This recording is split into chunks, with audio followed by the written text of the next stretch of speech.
स्वागत है सर आपका बहुत धन्यवाद। बहुजन साहित्य के इस विशेष कार्यक्रम में, खास मुलाकात में, जहां पर हम लोग चर्चा करते हैं किताबों पर, और खास तौर पर उन किताबों पर जो कि बहुजन से रिलेटेड होती हैं या बहुजनों के मुद्दों पर लिखी गई होती हैं।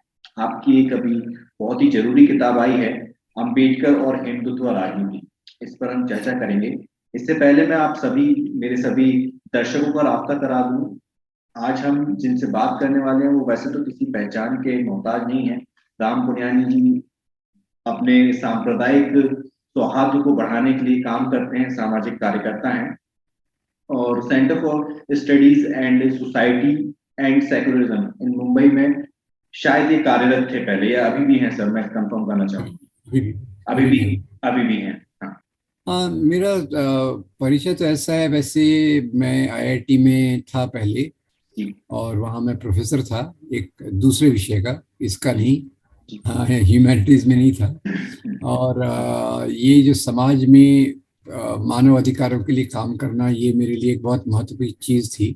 जी। शुरू से मैं अपने काम के साथ साथ मजदूर आंदोलन के मुद्दों को समझने की कोशिश करता था। और 1992 के बाद से मैंने, जब बाबरी मस्जिद को शहीद किया, हम्म। तो मैं सांप्रदायिकता के विरोध में काम करने के लिए मैंने शुरुआत की, लिखना, पढ़ना, बोलना। और इसी दौरान मेरा परिचय जो हुआ, खास तौर से भारत की जाति व्यवस्था और यहाँ के स्त्री का दुय्यम दर्जा, ये दो नई चीज़ों से मेरा परिचय इसमें इस दौरान हुआ। हम्म। और इसी के चलते मैंने फिर बाबा साहेब आम्बेडकर, ज्योतिराव फुले, पेरियार, इनको समझने की कोशिश की। हम्म। और नारीवादी सवालों पर भी मैंने कुछ समझने की कोशिश की। शुक्रिया सर आपके बारे में एक संक्षिप्त विवरण देने के लिए। मैं जानना चाहूंगा सर आपसे कि अंबेडकर और हिंदुत्व राजनीति, इसके ऊपर प्रॉपर एक किताब लिखने की आपको क्या ऐसी आवश्यकता पड़ी कि इसको प्रॉपर एक किताब के फॉर्म में आपने पब्लिश किया? जी, अब देखिए, मैं मुख्य रूप से सांप्रदायिक राजनीति को समझने की कोशिश कर रहा था। हम्म। इसका उगम कैसे हुआ, इसका इसकी आज की राजनीति क्या है, और इसका आज का एजेंडा क्या है। तो सबसे पहली बात जो मुझे समझ में आई इसके उगम में, कि आज जो सबसे बड़ा सांप्रदायिक संगठन है, खैर मुस्लिम लीग की तो मैं बात नहीं करूंगा, वो तो पाकिस्तान में ज़्यादा सक्रिय है, यहाँ एक अलग रोल उनका है। पर जहाँ तक हिंदू राष्ट्र के नाम पर राजनीति करने वाली हिंदू महासभा हो या आरएसएस हो, उसमें खास तौर से आरएसएस का उदय तब हुआ जब यहाँ दलितों की चेतना में विकास होने लग गया, जब वो अपने अधिकारों के लिए संघर्ष करने लग गए। ये बहुत कम लोग जानते होंगे कि क्योंकि सांप्रदायिकता से ज़्यादा मतलब लोग समझते हैं मुसलमानों के खिलाफ अभियान चलाना, क्रिश्चियंस के खिलाफ अभियान चलाना, ये ज़्यादा समझ है। पर इसको अगर हम गहराई में जाकर देखें तो ये सांप्रदायिक राजनीति का उदय तभी होता है जब एक तरफ समाज में, जैसे बाबा साहब आम्बेडकर, उसके पहले ज्योतिराव फुले, इनके प्रयत्नों से दलितों में चेतना आती है और सामाजिक समता के साथ साथ वो अपने अधिकारों के लिए संघर्षरत रहते हैं। तो 1920 के आसपास नागपुर, विदर्भ के नागपुर क्षेत्र में एक ब्राह्मणवाद विरोधी आंदोलन चल रहा था। ये ब्राह्मणवाद और जमींदारों दोनों के खिलाफ था। वहां से यहाँ के जो सवर्ण संभ्रांत लोग, इनको एक काफी बेचैनी हुई कि अगर ये दलित भी बराबरी के दर्जे पर आ जाए तो हमारे वर्चस्व क्या होगा। और वहां से इनकी सांप्रदायिक राजनीति, और उसका मुख्य रूप उन्होंने मुस्लिम विरोध के रूप में दिया उस समय। और इसके पीछे जो छुपी हुई बात थी वो ये थी। और जब पहले दूसरे सरसंघचालक आए, उन्होंने क्लियर कट इस बात को कहा कि भगवान मनु जो थे, वो भारतीय समाज के महानतम कानून निर्माता थे, जिनके कानून उस समय के लिए तो लागू थे, आज के लिए भी लागू हैं। अब उनके कानून से तो हम सब जानते हैं कि वो वर्ण व्यवस्था, जाति व्यवस्था और लिंग व्यवस्था, इनको मेंटेन, बरकरार रखने के लिए उन्होंने बहुत कानून के रूप में क्लॉजेस, सब क्लॉजेस वगैरह वगैरह बनाए।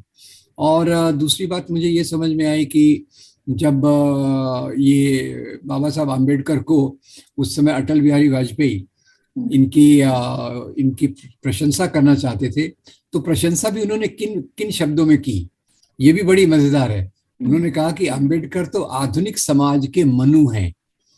यानी ये हिंदू राइट विंग का ये देखने का तरीका कि मनु उनके लिए एक गोल्ड स्टैंडर्ड है, जिसके से तुलना करके वो बाकी अंबेडकर जी को भी उन्होंने देखा। तो मुझे प्रेरणा एक तो यहाँ से मिली, और दूसरी तरफ से इन्होंने जो हर समय गुणगान किया प्राचीन काल का, प्राचीन काल, और ये प्राचीन काल को एक स्वर्णिम युग मानते हैं। भारतीय संविधान को ये विदेशी मूल्यों पर बना हुआ मानते हैं। तो मुख्य रूप से मुझे यही समझ में आया कि प्राचीन काल का इतना गौरव करने का इनके पीछे दो कारण हैं। एक तो उस समय वर्ण व्यवस्था थी, जाति व्यवस्था थी, स्त्रियों को दुय्यम दर्जा था, और उसी के साथ साथ साइंटिफिक टेम्पर, वैज्ञानिक सोच, इसकी कोई जगह नहीं थी। तो इसलिए ये प्राचीन काल का बहुत गौरवान्वित करते हैं। तो वहां से मुझे लगा कि इनके राजनीतिक एजेंडा, जिसको ये हिंदू राष्ट्र कहते हैं, उसमें कहीं तो भी उनका एजेंडा ऐसा दिख रहा है कि एक हिंदू एकता बनाओ, पर उसमें जातिगत ऊंच नीच बनी रहे। एक बहुत बड़े सोशियोलॉजिस्ट ने भी इस बात को कहा था, और वो बात मुझे लगता है कि नए नए तरीके से किस प्रकार से इसको रखा जाए, ये उनका एक केंद्रीय एजेंडा है। शुरू में तो वो काफी ब्लंटली, बिना लाग लपेट के इस बात को बोलते थे कि मनुस्मृति बहुत महान है। अभी वो छुपे छुपे तरीके से उनके कुछ कुछ लोग इस बात को बोलते हैं, और अभी मजबूरी उनकी, जो चुनावी मजबूरी के चलते, उन्होंने फिर अंबेडकर को भी एक जगह देने की शुरुआत की। और एक तरफ तो वो मनुस्मृति का गुणगान करते हैं, और दूसरी तरफ वो कहते हैं कि उन्होंने डॉक्टर अंबेडकर को प्रातस्मरणीय में रख लिया कि, और पिछले कई सालों में मैंने देखा, जैसे हम लोग अंबेडकर जयंती बनाते हैं, तो हम लोगों से ज्यादा जोर शोर से अंबेडकर जयंती वो लोग मनाते हैं, मतलब आरएसएस वाले मनाते हैं। और उसमें मुख्य रूप से उनको एक महान हिंदू पुत्र के रूप में प्रातः स्मरणीय करके रखते हैं, और उनका उद्देश्य यही रहता है कि इनका आइकन ले लें और उनके मूल्यों से उनको विरहित कर दें, और ये उनकी जो नीति थी, यहीं से मुझे प्रेरणा मिली कि मैं इस बात को समझने की कोशिश करूं और लोगों तक इस बात को ले जाऊं कि अंबेडकर के प्रति उनकी जो भावना ये दिखाते हैं, उसमें कोई सच्चाई नहीं है। ये एक ढकोसला है चुनावी राजनीति में हिस्सा लेने के लिए। और दूसरी तरफ से मुझे ये भी लगा कि ये इसी के साथ साथ दलितों के लिए, ओबीसी के लिए जो एक प्रकार से शतरंज की चालें चलती हैं, उसमें इनकी भावना ये नहीं है कि उनके अधिकारों को उनकी बराबरी को दिया जाए, पर उनको एक मैनिपुलेट करके अपने चुनावी शक्ति को बढ़ाने का उनका ये था। यहाँ मैं दूसरी बात जो देखा, जिससे मुझे इन चीज़ों को और गहराई में जानने की प्रेरणा मिली, वो थी, अगर आपको याद होगा तो 1992 में तो बाद में बहुत भयंकर दंगे हुए। उसके पहले 1980 के दशक में अहमदाबाद में, गुजरात में दलित विरोधी हिंसा हुई थी, और ये आरक्षण के मुद्दे को लेकर हुई थी। और उस समय से उन्होंने दलितों को सरकारी दामाद, एक तरफ से ये प्रोपेगेंडा, सरकारी दामाद हैं, लायक नहीं है, मेरिट नहीं है इनमें, और जो मेरिट के लोग हैं उनको जगह मिलना चाहिए। तो यूथ फॉर इक्वालिटी नाम का इन्होंने कुछ संगठन बनाया था। वो तो बाद में बना, पर 1980 में बहुत बड़ी दलित विरोधी हिंसा अहमदाबाद और उसके पास हुई, और उसका मुख्य कारण यही था कि सवर्ण लोग जो समाज में आ रहे थे, कई बार उनके बच्चों को मेडिकल कॉलेजेस, इंजीनियरिंग कॉलेज में एडमिशन नहीं मिलती थी, क्योंकि आरक्षण का प्रावधान था। आरक्षण के प्रावधान के विरोध में उन्होंने फिर वो प्राइवेट कॉलेजेस, जहाँ पैसे के आधार पे आप एडमिशन ले सकते हैं, वो शुरू किया। तो ये दलित विरोधी था। दूसरा, 1986-85 के आसपास इसी गुजरात में ओबीसी विरोधी हिंसा हुई। और उसका क्या था कि इन लोगों को जो तरक्की के ज्यादा अवसर दिए जाते हैं, वो भी उसके कारण हम लोगों को, सवर्णों को तकलीफ हो रही है। तो ये दो पायदान हो गए। जहां से उनकी राजनीति दिखी। और तीसरा सबसे बड़ी उनकी राजनीति दिखी 1990 में। 1990 में जब मंडल कमीशन को लागू किया गया तो स्पष्ट रूप से तो उसका विरोध करना मुश्किल था किसी के लिए भी, क्योंकि वो तो चुनावी रूप से बहुत घातक होता। तो उन्होंने उसको बाईपास करने के लिए मंदिर के मुद्दे को ज्यादा मजबूत किया। और शुरू शुरू में तो ये लोग ईमानदारी से अपनी बात को रख भी देते थे। अटल बिहारी वाजपेयी ने उस समय ये कहा था कि वो लोग मंडल लाए तो हम कमंडल लाए। तो यहाँ से मुझे लगा कि ये जो राजनीति आज समाज में इतना, जिसके कारण समाज में इतनी हिंसा है और भारतीय संविधान का इतना ह्रास हो रहा है, इतना उसको अटैक हो रहा है, उसके पीछे कहीं तो भी ये जो दलितों की बराबरी के रास्ते पर चलने की जो यात्रा है उसका कहीं अवरोध ये करना चाहते हैं। और उसी से मुझे लगा कि ये बातों को लोगों तक ले जाना चाहिए। और एक अंतिम बात इसमें बता दूं कि इसमें फिर 1990 के बाद से इन्होंने जब कमंडल लाया तो इनकी थोड़ी राजनीति में भी परिवर्तन आया। अच्छा। डायरेक्ट सीधा सीधा विरोध करने के बदले उन्होंने सोशल इंजीनियरिंग के माध्यम से दलितों को अपनी ओर आकृष्ट करने की कोशिश की। सोशल इंजीनियरिंग के साथ साथ, ये सोशल इंजीनियरिंग का जो भी आप हिंदी में अनुवाद करें, उसके साथ उन्होंने उनको कोऑप्ट करना भी चालू किया, अपने में समाहित करना भी चालू किया कि तुम और हम तो एक ही हिंदू हैं, हमारे वास्तविक दुश्मन तो मुसलमान हैं, इस करके। और तीसरा एक जो प्रक्रिया है संस्कृताइजेशन, जिसके बारे में एम.एन. श्रीनिवास ने बहुत अच्छे से लिखा है।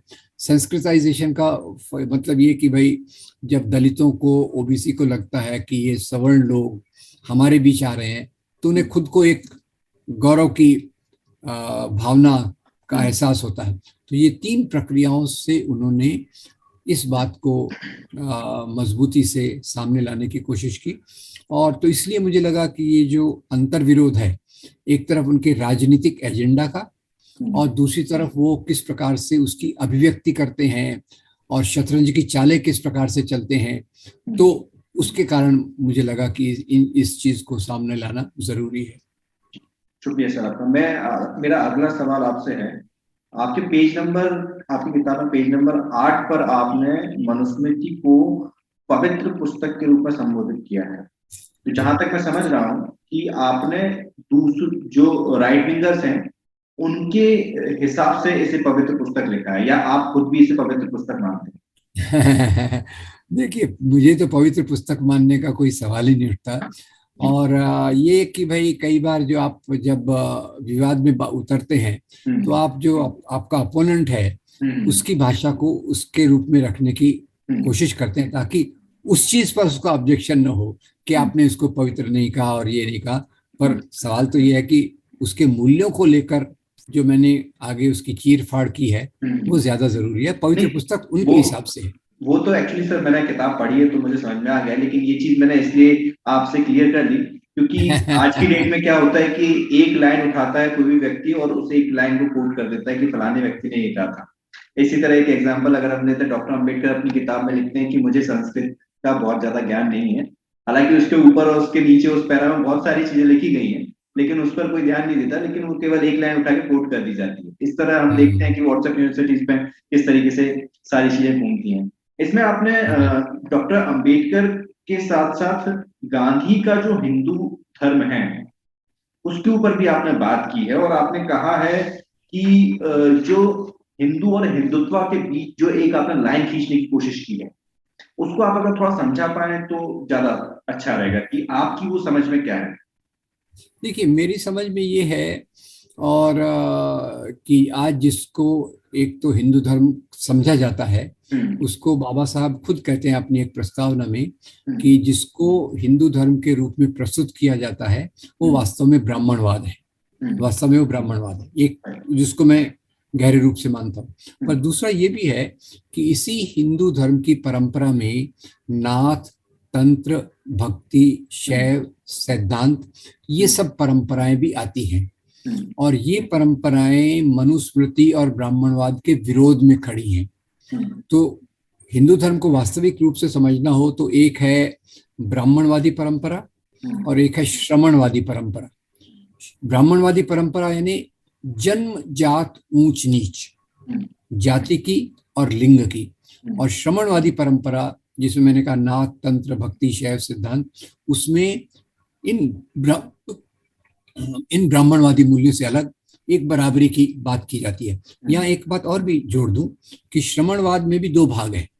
एक श्रमणवाद जो मोटे तौर से जिसको हम हिंदू धर्म का भाग करके देख सकते हैं और करना भी चाहिए, और दूसरे श्रमणवादी वो हैं जो हिंदू धर्म से पूरे रूप से अलग धर्म बन गए हैं, और वो है बुद्ध धर्म और जैन धर्म, जो भारत के यहाँ से जिनकी उपज हुई, और उन्होंने भी मुख्य रूप से तो जो वेदों में पुरुष सूक्त वर्ण व्यवस्था उसके विरोध में ये सब परंपराएं सामने आई, और तो वो उनका एक अलग पूरा पूरा धर्म बन गया। और ये जो बाकी परंपराएं हैं मोटे तौर पे उनको हिंदू धर्म के इसमें रखा जाता है, तो इसीलिए मैंने इस प्रकार के उसका विवरण दिया है। और मेरे लिए जो महात्मा गांधी का जो था, अब महात्मा गांधी अपने आप में एक बहुत कंट्रोवर्शियल टॉपिक है, उस पर मैं चाहूँगा कि आप अपनी चैनल पे डॉक्टर राव साहब कस्बे की एक किताब है महात्मा गांधी पे, और उसमें गांधी और अंबेडकर के संबंधों पे बहुत सुंदर और विस्तृत चर्चा की गई है। मेरे ख्याल से आपके पाठकों तक, आपके दर्शकों तक वो बात भी जाना चाहिए। तो गांधी का जो धर्म है वो मैं देखता हूँ कि ज्यादा वो संत परंपरा के नजदीक है, और वो गांधी भी अपनी किसी एक बात पर ये नहीं रहते कि बचपन से ही वो विद्वान होकर नहीं निकले थे। अंबेडकर ने निश्चय किया कि मैं पूरी अपनी पढ़ाई डीलिट तक पूरी करूंगा, उसके बाद ही मैं राजनीति में जाऊंगा। ये आपको अगर पता हो तो डॉक्टर अंबेडकर की फिल्म में भी आपको देखने का मिलेगा कि उनको उनके गाइड भी कहते हैं कि अंबेडकर आप तो इतने होशियार हो, देश में इतना ये चल रहा है तो आप उसमें योगदान क्यों नहीं करते? तो वो कहते हैं मैं वक्त आने पे करूंगा। यानी गांधी का उसका थोड़ा एक अलग दिखता है मुझे। उनको जितनी समझ जिस समय थी उसके हिसाब से वो साउथ अफ्रीका से आंदोलन में कूद पड़े। तो पहले वो वर्णाश्रम धर्म की बात करते हैं, फिर वर्णाश्रम धर्म से बदल के दूसरी दिशा में जाते हैं, फिर एंटी अनटचेबिलिटी का मूवमेंट लॉन्च करते हैं, और वगैरह वगैरह। तो खैर वो एक अलग टॉपिक है, तो मेरे ख्याल से हम लोगों को गहराई से समझना चाहिए। पर गांधी को हम एक स्टैटिक रूप में नहीं ले सकते। अंबेडकर जब शुरू होते हैं तो काफी परिपक्वता से वो आंदोलन में आते हैं, और गांधी आंदोलन के साथ साथ चलते हुए अपने विचारों को बदलते हैं। इसलिए कई बार लगता है अंबेडकर और गांधी में अंतर विरोध है। और वो राव साहब कस्बे का मैंने जो वीडियो भी देखा और जो पुस्तक भी पढ़ी उसमें काफी क्लियर हो जाता है कि क्योंकि उनकी समझ, वो एक बनिया परिवार से थे, उनकी माँ प्रणामपंथी थी, उनके पिता एक ये वैश्य थे, तो वो उनके प्रभाव थे। बाद में चलकर ईसाई लोगों ने उनको ईसाई धर्म में लाने की कोशिश की, इस्लाम के संपर्क में आए, तो सबसे कुछ कुछ ग्रहण करते गए और उसको अपने हिंदू धर्म की झोली में डालते गए।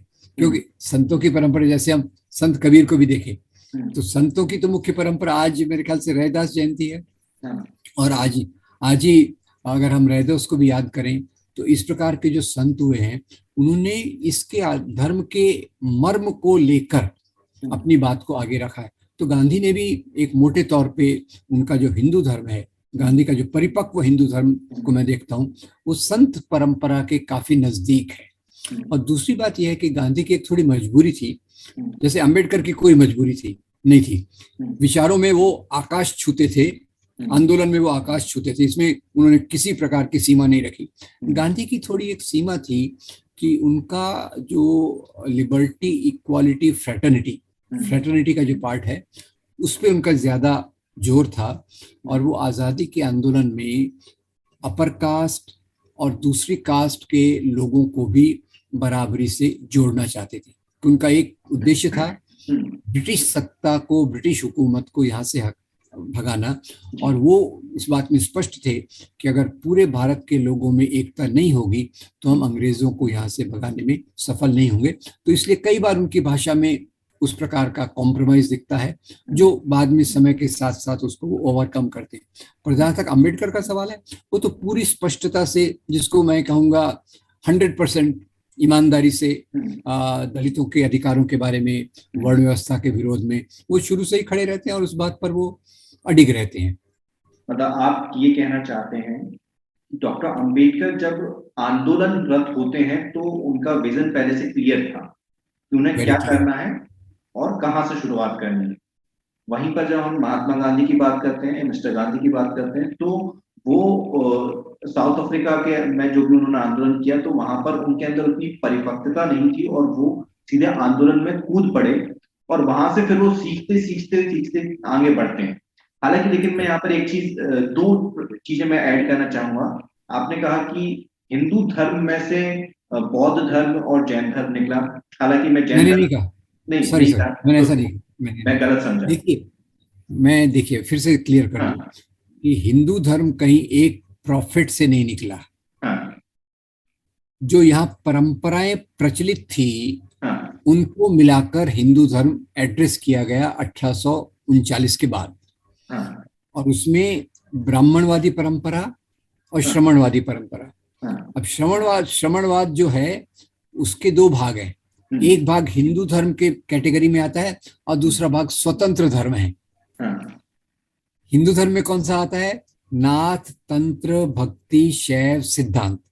हाँ और वो श्रमणवादी परंपरा जो हिंदू धर्म से बाहर है, हम्म, जो अपने आप में पूरी स्वतंत्र है, वह है जैन धर्म और बुद्ध धर्म। तो ये गलत मत ठीक। समझिएगा, नहीं ये नहीं, हिंदू धर्म से नहीं निकली। हाँ मैं वही इसीलिए सारी चीजें क्लियर कर रहा हूँ ताकि मुझे भी कोई डाउट ना रहे और दर्शकों को भी कोई डाउट बिल्कुल ना रहे। बिल्कुल, आपका हाँ, स्वागत है, स्वागत ये है। श्रमण परंपरा में के जो दो भाग हैं उनमें से एक भाग जो है उसमें बौद्ध दर्शन और जैन दर्शन हमें मिलता है और बाकी जी। फिर जो दूसरे भाग हैं उनमें हमें शैव, शाक्त, नाथ परंपराएं, ये सारी परंपराएं हमें मिलती हैं। ठीक है सर। इसमें आपने कई जगह जिक्र किया है कि जो आरएसएस है वो अपनी सोशल इंजीनियरिंग के तहत जो दलित लीडर्स हैं उनको आरएसएस में लेकर आता है। साथ में ही फिर वो बहुत सारे ऐसी उन्होंने समरसता मंच बनाया है, वनवासी कार्यक्रम उन्होंने लॉन्च किया। कल्याण आश्रम, हाँ, हाँ। वनवासी कल्याण आश्रम। तो उसके तहत वो आदिवासियों को भी आरएसएस के बैनर तले लेकर आने की कोशिश करते हैं। क्या आप मुझे समझा पाएंगे कि उनके कार्य की शैली क्या है? वो जी। इन टेक्टिक्स को यूज करते हैं इन सारे काम करने के दौरान। देखिए, इसमें ये दो अलग अलग हैं। जी। आदिवासियों के बीच का हम पहले समझेंगे। बिल्कुल देखिए, आदिवासी किसी धर्म का भाग नहीं है। बिल्कुल। आदिवासी प्रकृति पूजक हैं हम्म, जो अपने पूर्वजों और प्रकृति की पूजा करते हैं। अब आरएसएस का ये दावा है कि वो हिंदू धर्म का भाग हैं और उनमें से कई उनके जो पॉलिटिशियंस हैं, विचारक हैं, वो ये कहते हैं कि ये वो लोग हैं जो हिंदू धर्म में थे, लोग इनको कन्वर्ट करना चाहते थे, ये धर्म में परिवर्तित नहीं होना चाहते थे, इसलिए भागकर जंगलों में चले गए और वनवासी बन गए। ये आरएसएस की समझ है। तो इनके बीच में जाकर वो दो तरीके से काम करता है। एक तो उन्हें वो संस्कृताइजेशन की फीलिंग देता है कि देखो हम आपके बीच में आए हैं। सेवा का थोड़ा काम करता है। अब सेवा का तो मैं आपको बताऊं कि ज्यादातर फंडामेंटलिस्ट ऑर्गेनाइजेशंस सेवा के आधार पे अपने काम को शुरू करते हैं। कोई यही नहीं करता। अगर आप जमात को भी देखेंगे तो वो भी सेवा का काम करता है और सेवा के काम के माध्यम से उनके बीच में ये एक प्रचार करता है और प्रचार के उनके साथ लग के चलता है कि आप हिंदू हैं, हम भाई भाई हैं, आप वनवासी हैं। वनवासी, अब जो शब्द आप और मैं कभी इस्तेमाल नहीं करेंगे, उनको ये वनवासी करके इस्तेमाल करेंगे और उसमें ये बताएंगे कि आपको जो मुख्य खतरा है वो क्रिश्चियन से है। आप पूरी पिछली बार का अगर आप देखिए, शबरी कुंभ से लेकर तो जितने ये कौन वो स्वामी लक्ष्मणानंद थे उड़ीसा में, और एक दूसरे स्वामी थे गुजरात में जो वो बॉम्ब ब्लास्ट में पकड़े भी गए थे, असीमानंद, और आसाराम बापू के फॉलोअर, ये पूरे के पूरे आदिवासी क्षेत्रों में काम करते थे, गुजरात के डांग से लेकर तो उड़ीसा के कंधमाल तक। तो वहां जाकर इन्होंने अपने आश्रम बनाए और उन आश्रमों के माध्यम से इन्होंने जैसे दो लोगों को बहुत लोकप्रिय बनाया। एक शबरी माता और दूसरा हनुमान जी। अब इसमें भी एक बड़ी रोचक बात है कि अब जब शहरों में ये काम करते हैं तो ये शहरों में लोकप्रिय बनाते हैं भगवान राम को, दुर्गा, सरस्वती, लक्ष्मी को, ठीक है। तो ये सवर्णों के लिए हो गए, भगवान राम, दुर्गा, लक्ष्मी, सरस्वती। आदिवासियों के लिए इन्होंने किसका चुनाव किया? शबरी, जो बहुत गरीब है, जिसके पास खाने के लिए कुछ नहीं है, तो वो एक आदिवासियों के आराध्य के रूप में इन्होंने प्रस्थापित किया। तो आपका ये सवाल बहुत अच्छा है कि ये आराध्य कैसे बनाते हैं, उसके माध्यम से ये एक संदेश, पॉलिटिकल संदेश देते हैं। शबरी को आराध्य बनाना कोई केवल एक्सीडेंटल बात नहीं है। अच्छा, दूसरा, इन्हीं क्षेत्रों में हनुमान को बहुत ये ऊपर लाते हैं, हनुमान को मुख्य आराध्य के रूप में रखते हैं। क्यों हनुमान को, क्यों? अब हनुमान के सामने शब्द क्या आता है? राम भक्त हनुमान।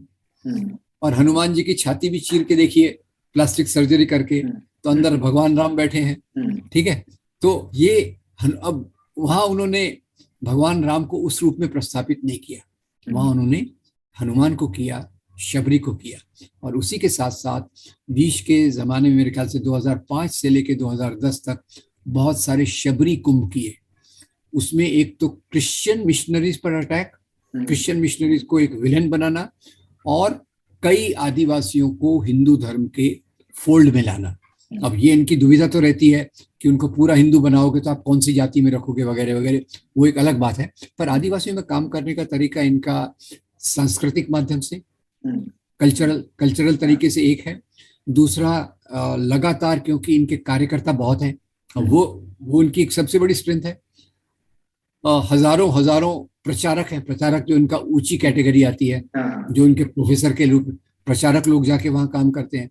मैं खुद भी कई आदिवासी क्षेत्रों में गया हूं, तो मैंने वहां देखा आरएसएस का कोई बंदा टिका हुआ है, वो होली मनवाएगा, दिवाली मनवाएगा, उसके माध्यम से। जैसे अब होलिका, आज मैं होलिका को उस सेंस में मैं नहीं देखूंगा, पर ये उन चीजों को प्रस्थापित करते हैं। दिवाली में भगवान राम एक महान चरित्र के रूप में आते हैं, जो रावण को हरा के आते हैं।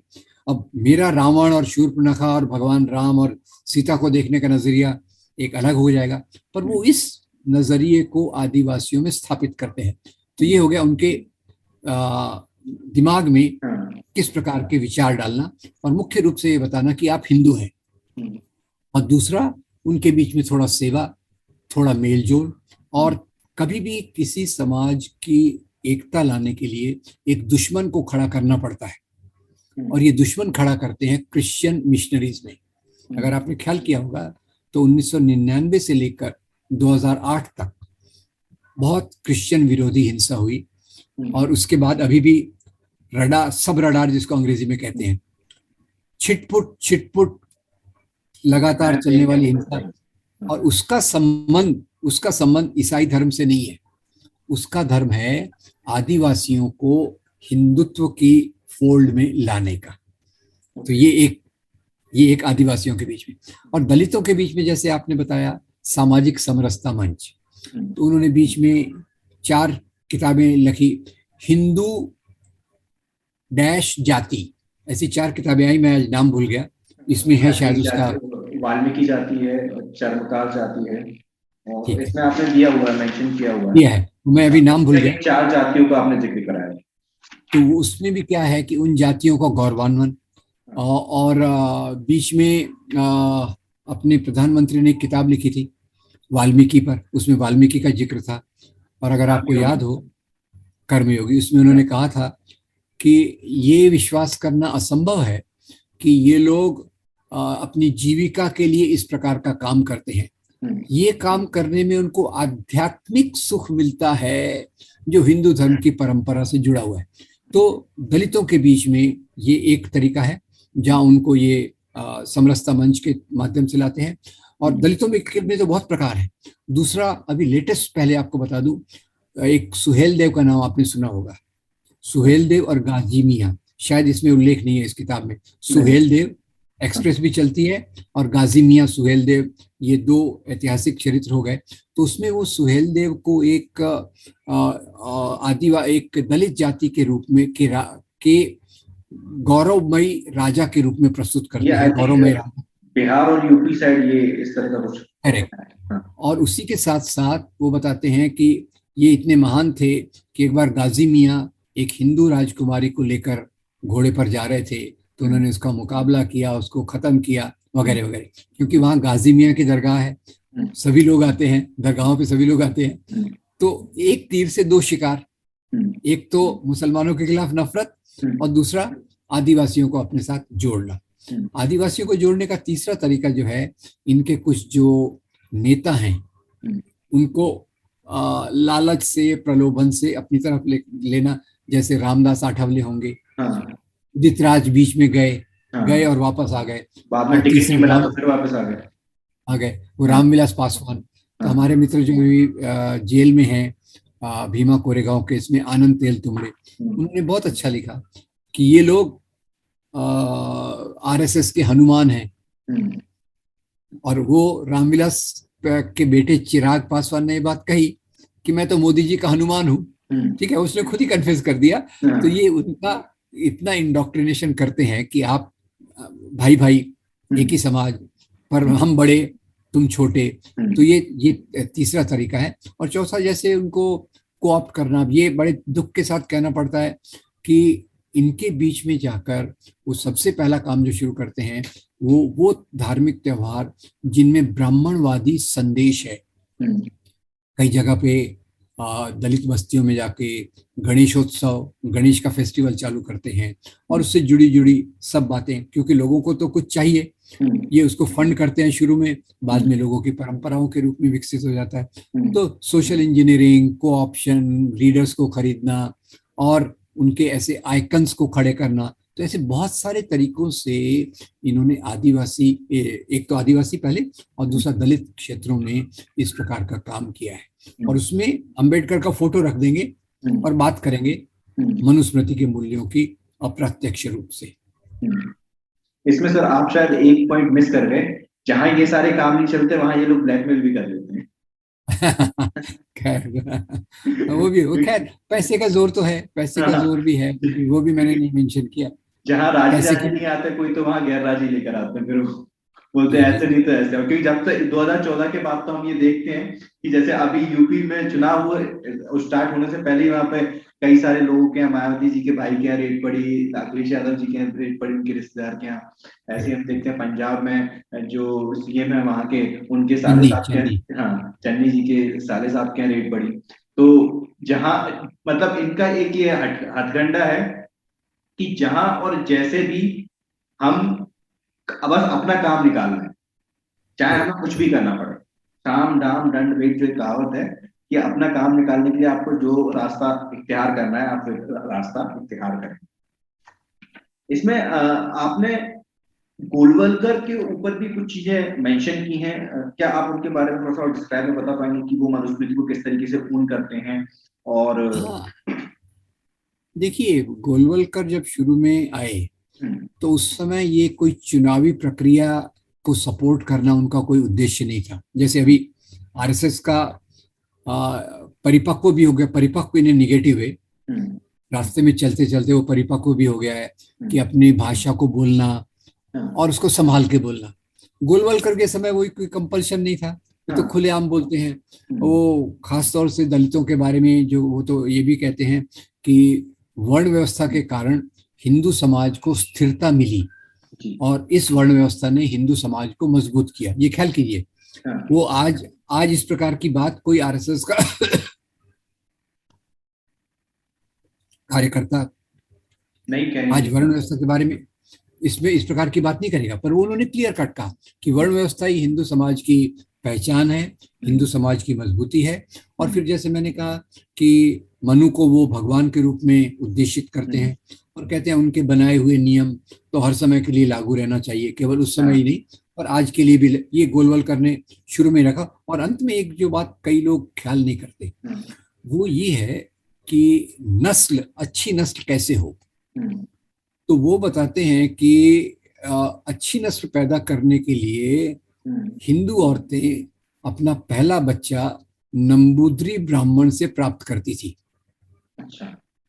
ये आप शॉकिंग है, बट ये उनका ही सेंटेंस है जो मैंने इसमें नहीं लिया है, पर मेरे एक मित्र शमसुल इस्लाम इसको बहुत अच्छे से कोट करते हैं। तो उन्होंने बिना लाग लपेट के इन सब बातों को रखा। और वो एक मेरे ख्याल से अगर आरएसएस की कोर गहरी राजनीति को समझना हो तो गोलवलकर से समझ सकते हैं। अभी जो है उसका एक परिष्कृत रूप, परिष्कृत भाषा के रूप में उन्हीं चीजों को वो सामने रखते हैं। ओके। तो गोलवलकर का तो वही है। हाँ, आपके कहने का मतलब ये है कि पिछले कई दशकों में, लगभग 100 वर्ष होने को आए हैं आरएसएस को, इन 100 सालों में आरएसएस ने न केवल सिर्फ अपने को रिसोर्सेज के बिहाफ पर मजबूत करा है, बल्कि उसने अपनी भाषा की शैली को भी कई दशक आगे पहुंचा दिया, जहां पर शायद और बाकी संस्थाएं अभी नहीं पहुंच पाएंगी। वो काफी परिपक्व रूप से भाषा शब्दों का जाल बुनते हैं, ये आप कहना चाहते हैं? जी। और मैं इसमें इतने ही जोड़ना चाहता हूँ कि अभी जैसे वो अभी जो सरसंघ चालक हैं, उन्होंने विज्ञान भवन में 3 लंबे लेक्चर दिए। हाँ, उसके बाद कई विचारक लोग कहने लग गए कि आरएसएस बदल रहा है, हाँ, आरएसएस बदल रहा है। तो अब देखिए, आरएसएस जो कहता है और जो करता है, हाथी के दांत खाने के और दिखाने के हो, आरएसएस की शाखाओं में आज भी वही चीज पढ़ाई जाती है जो गोलवलकर के समय पढ़ाई जाती थी। ट्रेनिंग प्रोग्राम्स में वही करिकुलम है जो गोलवलकर के समय था। तो सवाल यह है कि आपको, क्योंकि ब्रॉड दुनिया में भी अपील करना है, देश में चुनाव के हिसाब से बोलना है, तो आपको भाषा बदलते रहना पड़ता है। और उस झांसे में कई हमारे दोस्त लोग आ जाते हैं, उनको लगता है आरएसएस बदल रहा है और अभी आरएसएस को उस प्रकार से देखने की जरूरत नहीं है। इसमें सर आपने राष्ट्रपति कोविंद जी के भी जिक्र करा है, और इसमें आप देखते हैं कि किस तरीके से आरएसएस या बीजेपी जो है वो टोकेनिज्म की राजनीति करती। करेक्ट। इसके आपने दूरगामी परिणामों पर भी का भी जिक्र किया है, क्या उस पर आप थोड़ा और रोशनी डाल पाएंगे? तो देखिए, जैसे रामनाथ कोविंद का ऐसी और कोई क्वालिफिकेशन नहीं है कि वो आरएसएस, वो भारत के राष्ट्रपति बने। उनका एक ही क्वालिफिकेशन है कि वो पूरी प्रतिबद्धता से शुरू से लेके आरएसएस में रहे हैं और आरएसएस की विचारधारा को वो लेकर आगे चलते हैं। ये उनका एक मुख्य है। अब कईयों को लगता है, देखो भाई, ये तो दलितों को इतना सम्मान दे रहे हैं, दलित को भारत का राष्ट्रपति बनाया, पर राष्ट्रपति के पास पावर क्या रहता है? राष्ट्रपति तो वैसे भी एक सेरेमोनियल पोस्ट है, तो उसको ये एक जैसे वो एक मैसेजिंग रहता है ना, अप्रत्यक्ष रूप से संदेश देना, ये उसी का एक भाग है कि जब राष्ट्रपति जी भी वहाँ राष्ट्रपति भवन में बैठ के, वो तो चैन की बंसी बजा रहे हैं, और जब दलित समाज के लोग, उन पे होने वाले अत्याचार भी बढ़ रहे हैं, उनके जो रिजर्वेशन है उनको भी धीरे धीरे खींचने की कोशिश की जा रही है, उनको वो ना इसमें इंटरफियर कर सकते हैं ना करेंगे, क्योंकि वो खुद एक तरह से, अब देखिए, कोई जन्म से अगर दलित हो और विचारधारा उसकी आरएसएस की हो, तो उसको उस प्रकार से दलित कहना तो मेरे ख्याल से गलत होगा। क्योंकि कई बार आपकी इसी बात में मैं जोड़ दूं, मोदी भी ओबीसी हैं। उस पर भी विवाद है, लेकिन फिर भी हम कंसीडर कर लेते हैं। हाँ, वो भी पर क्वेश्चन इज, वो ओबीसी केवल जन्म से हैं, विचार से तो पूरा वो आरएसएस के हैं और पूरी ब्राह्मणवादी विचारधारा का वो प्रतिनिधित्व करते हैं। तो ये राष्ट्रपति के बारे में ये टोकनिज्म है, बिल्कुल सही कहा आपने, सेरेमोनियल पोस्ट पे बिठा देना। और अगर कई बार ऐसा भी हो सकता है कि कई जो इस प्रकार के लोग शुरू से शाखा में पलते बढ़ते हैं, उनके दिमाग में ये चीजें गहरी घुस भी जाती हैं। उसमें शायद आप तो जानते ही होंगे कि हमारे दोस्त जो हैं भंवर मेघवंशी जी, बिल्कुल, तो उन्होंने तो इसमें बताया है कि किस प्रकार से उनका खुद का इतना ब्रेन वॉश हो गया था कि जब तक उनको खुद अनुभव नहीं आया कि उनके घर का खाना फेंक दिया गया, तो वहां से वो जो तिलमिला उठे, तो सोचने की प्रक्रिया चालू हो गई। तो कई लोगों का ये शाखाओं में जाके तो इस प्रकार का एक माइंड मेकअप जिसको कहते हैं, सोच को ये गहरे तरीके से पकड़ लेते हैं। उसमें तो इनके तरीके काफी विकसित हैं। इसमें सर आपने जो दूरगामी जो परिणाम है, जो दलित मूवमेंट है या बहुजनों का जो मूवमेंट है, सांस्कृतिक और राजनीतिक दोनों, उस पर इस टोकनिज्म की राजनीति के जो, क्योंकि कुछ लीडर जो अपनी निजी महत्वाकांक्षाओं के तहत आरएसएस की गोद में जाके बैठ जाते हैं, तो उस पर, इसमें हालांकि किताब में आपने मेंशन किया हुआ है कुछ लाइनों में उसके बारे में, लेकिन मैं चाहता हूं कि आप वीडियो में भी बताएं कि उसके दूरगामी परिणाम क्या हो सकते हैं। उसके दूरगामी परिणाम हमें राजनीतिक जो चेतना जागृत हो रही है बहुजनों के बीच, दलितों के बीच, उसके क्या साइड इफेक्ट पड़ेंगे? देखिए, अब इसमें यही है कि यहाँ तक जो दलित चेतना का विकास हो रहा है, अपने अधिकारों के लिए उनके जो चेतना का विकास हो रहा है, उसमें एक अवरोध आ जाता है। बिल्कुल। अवरोध, एक रुकावट आ जाती है।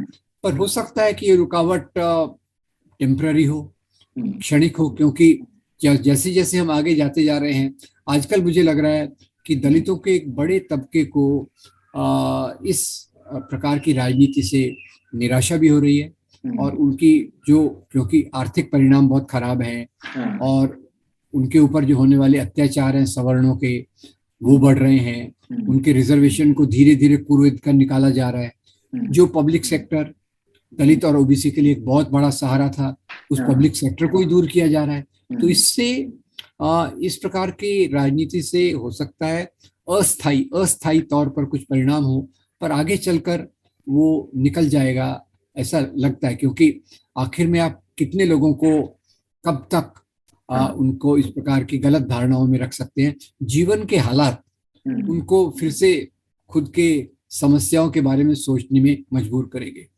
बिल्कुल बिल्कुल। इसमें सर आपने कोविंद जी के बारे में, राष्ट्रपति कोविंद जी के बारे में लिखते हुए ये कहा है कि जो 2013 के आसपास, 2014 के आसपास, जो 2013 मैं ईयर प्रॉमिस कर रहा हूँ, लेकिन जो मुजफ्फरनगर में जो शायद दंगे हुए थे, उसका भरपाई करने के तौर पर इन्होंने इनको लेकर आए थे। इसी तरीके से जब मुसलमानों के साथ जब दंगे हुए थे तो डॉक्टर अटल बिहारी वाजपेयी जी ने फिर एपीजे अब्दुल कलाम को राष्ट्रपति बनाया। ये इस तरह का आपने लिखा है, प्रतीकात्मक जो राजनीति जो होती है उस पर, इस पर कुछ कहना चाहिए? नहीं, वो ये प्रतीकात्मक राजनीति तो बहुत प्रकार के लोग करते हैं। जैसे आप देखिए ना, सिख विरोधी दंगे हुए, उसके बाद सिख राष्ट्रपति, सिख प्रधानमंत्री, सिख गृह मंत्री ये हुए थे। और कई बार ये पर उसमें भी एक उनका चुनाव रहता है कि एक प्रतीक भी दें पर अपने मूल्यों को डाइल्यूट भी ना होने दें। जैसे एपीजे अब्दुल कलाम को भी लाए थे, तो वो राजनीतिक तौर से इतने न्यूट्रल थे कि उनको कुछ फर्क नहीं पड़ता था कि वो उस तौर से मुसलमान थे ही नहीं। वो एक रिलीजन न्यूट्रल साइंटिस्ट के रूप में, तो जो बीजेपी को पूरी तरह से स्वीकृत है। और रामनाथ कोविंद भी उस तरीके से कोई दलित है नहीं कि जो दलित की पीड़ा को समझें या दलित समाज के लिए उस प्रकार से कुछ करने की कोशिश करें। तो इसलिए उनमें उनको कोई उसमें समस्या नहीं है। एपीजे अब्दुल कलाम तो अपनी किसी किताब में खुद ही लिखते हैं कि उन्होंने मनुस्मृति से काफी कुछ सीखा है। तो वो तो उनकी विचारधारा के व्यक्ति हो गए, तो उसका तो क्या ही कहना। सर बहुत बहुत शुक्रिया सर, आपने बहुजन साहित्य को अपना समय दिया। मैं दर्शकों से ये दरखास्त करूंगा कि सर राम पुनियानी जी की ये किताब बहुत ही बेहतरीन किताब है। एक छोटी सी किताब में कंपाइल किए बहुत सारे साक्ष्य हैं। अगर आप पढ़ना चाहें तो लिंक मैं आपको डिस्क्रिप्शन बॉक्स में दूंगा इस किताब को खरीदने का, वहां से आप खरीद कर इस किताब को पढ़ सकते हैं।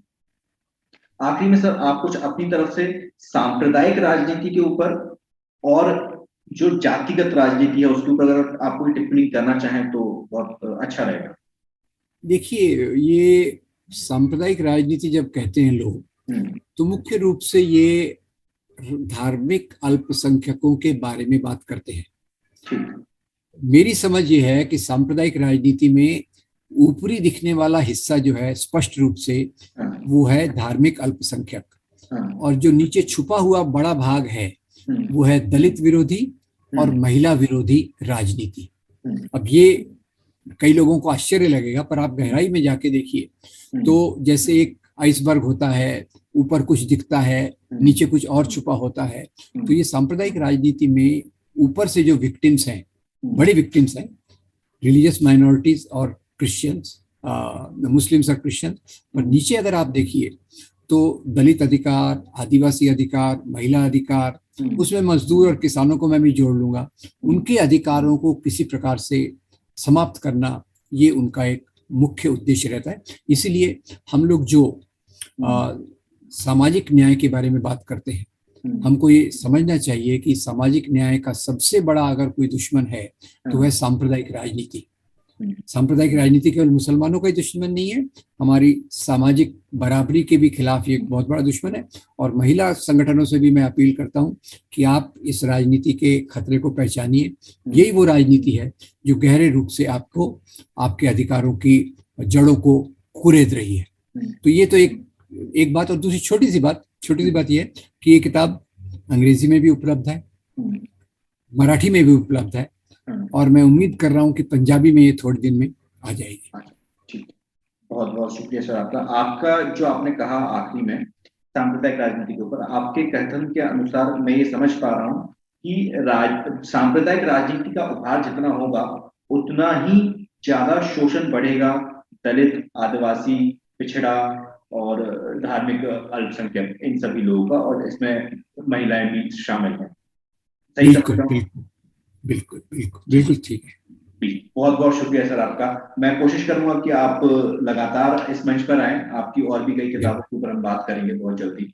धन्यवाद आपका। जय हिंद। आपका धन्यवाद, बहुत अच्छा लगा आपसे बात करके। Thank you very much. Thank you. शुक्रिया सर, शुक्रिया। Thank you.